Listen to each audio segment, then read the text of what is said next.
It doesn't seem like a scary sort of room. It can be overwhelming.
Please can you cleanse my body? Please can you cleanse my body? Please can you cleanse my soul? Please can you cleanse my soul? Please can you cleanse my mind? Please can you cleanse my mind?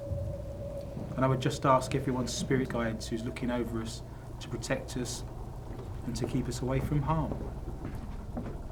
Okay, and we're good to go.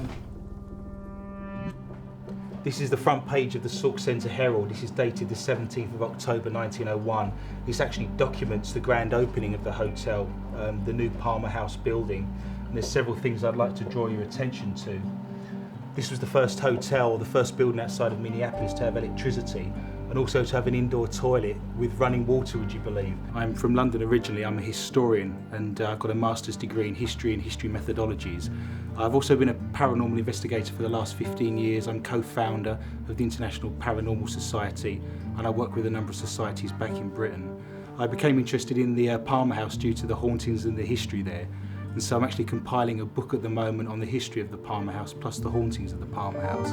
And I find myself down here quite a bit. We're in the vaults at the moment of the Historical Society in Sauk Centre.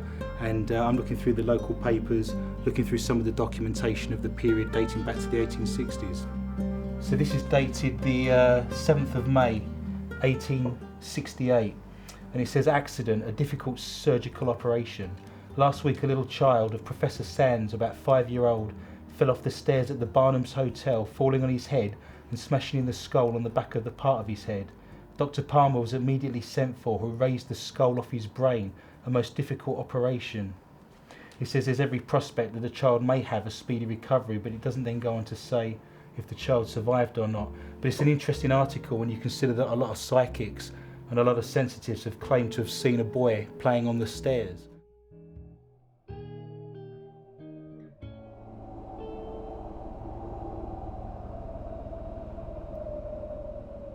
Room 17, this room classically has a lot of activity. Lucy's here, and did you touch that?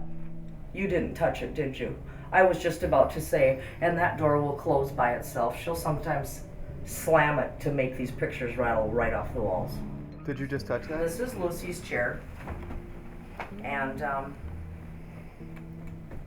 it's okay, Lucy, we're not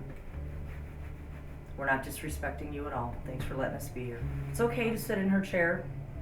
It's not cool to sit in both of them. That leaves her only the bed to sit on, because beds aren't good things for her. Because what? Beds aren't good Sure. memories for her, Why is that? because of what her boss made her do in a bed. Raymond, her.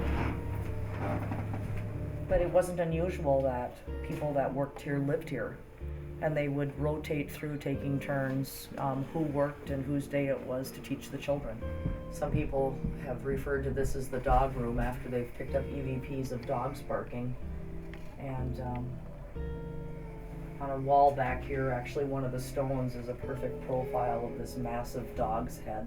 And interestingly enough, that's what Tim kept seeing last night, was these great big huge dogs. So that was kind of fun. And also the Palmer family did raise dogs. Mike, did you used to work here, Mike?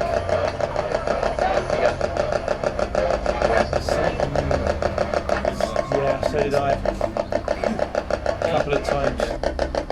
Do you prefer being called Mike or Michael?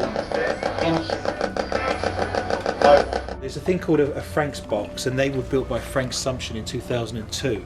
And he's made about 60 of them, and apparently he had a spirit come to him that gave him the blueprints of how to make one. But you can make your own with a radio from Radio Shack. By cutting certain wires, you can keep it scanning. Can you give me a name, please? What's your name? What tends to happen in here is if you stand here long enough or you sit down, they come in through the door and they sort of stand about there and they observe you. See, it's almost like a standoff. You could sit in a line here or stand in a line here, and they'll sort of come in and all your EMF meters will flicker and your trigger objects will fall over in that vicinity there, and they'll sort of come to this point and just stand there. Are you picking anything up?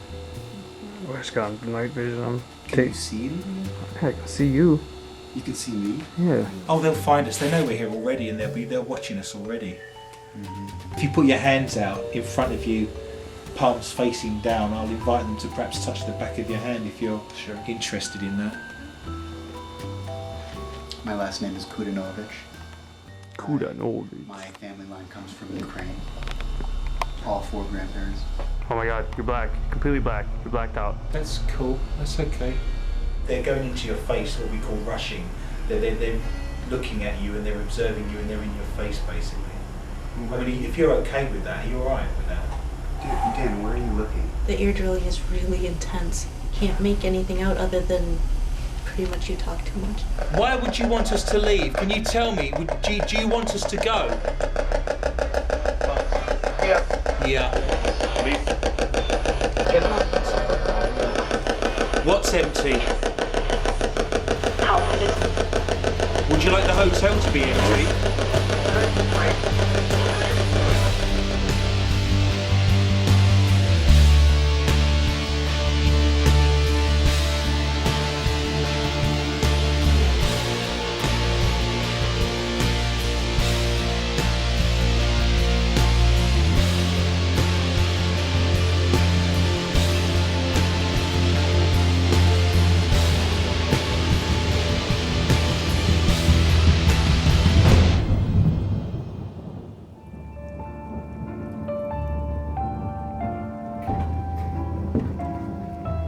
Okay, that's good now.